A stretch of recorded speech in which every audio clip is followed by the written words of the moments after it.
Bonjour, bienvenue sur Monde Financier. La consolidation se poursuit et s'accélère même en Europe dans le sillage de Wall Street qui évolue en nette baisse actuellement. Wall Street qui reste inquiet de la perspective d'un resserrement de la politique monétaire aux États-Unis alors que l'économie américaine justement a démontré qu'elle était suffisamment forte pour se passer justement du soutien de la Fed. Le CAC lui recule de 0,65% autour des 4905 points. À noter qu'on est allé tester un plus bas à 4869 points. Ailleurs, les marchés abandonnent également du terrain, alors que pourtant le plan de quantitative easing de la BCE a officiellement commencé. La BCE qui s'est donc engagée à racheter pour 60 milliards d'euros d'actifs par mois, ce qui fait refluer les taux d'emprunt des pays de la zone euro. Résultat, on arrive à des niveaux absolument incroyables avec notamment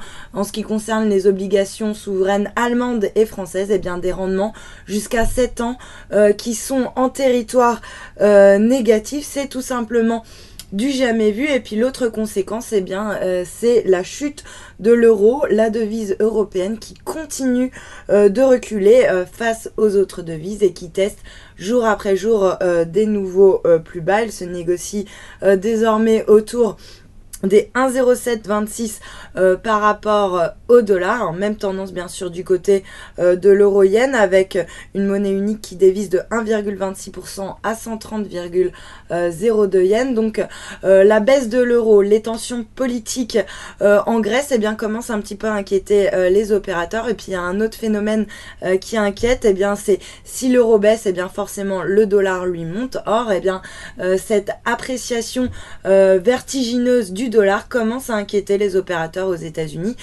qui s'inquiètent finalement que cette hausse du billet vert ne vienne entraver la compétitivité des entreprises américaines. Donc pas mal de raisons finalement qui expliquent pourquoi le marché a besoin de respirer après une hausse quand même assez vertigineuse, puisque je vous rappelle que le CAC reste en hausse de pratiquement 15% depuis le début de l'année. Du côté des valeurs maintenant, le secteur des télécoms continue d'occuper le devant de la scène. Hier, on a terminé dans le rouge vif. Aujourd'hui, les télécoms étaient à la fête alors que Free a finalement dévoilé sa surprise. Il s'agit en fait d'une mini Freebox, donc pas de guerre des prix dans le secteur des télécoms, ça rassure tout le monde. On a Orange qui se retrouve en tête du CAC avec un gain de 2,7%, Bouygues très bien orienté aussi qui gagne de 25%, et puis Numericap sur le SBF 120 qui en profite également.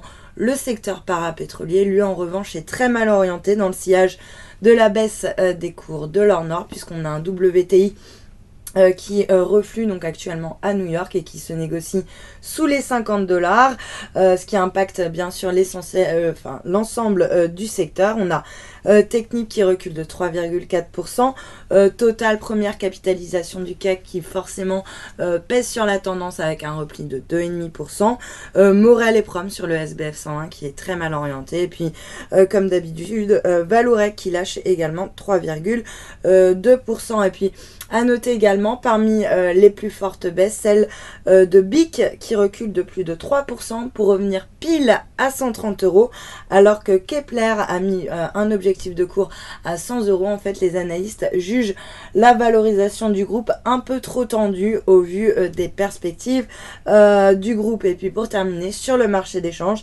le billet vert qui lui finalement ne bouge pas beaucoup par rapport aux autres devises, puisqu'il s'inscrit en légère baisse de 0,2% par rapport au yen. On est autour des 121,20 yens.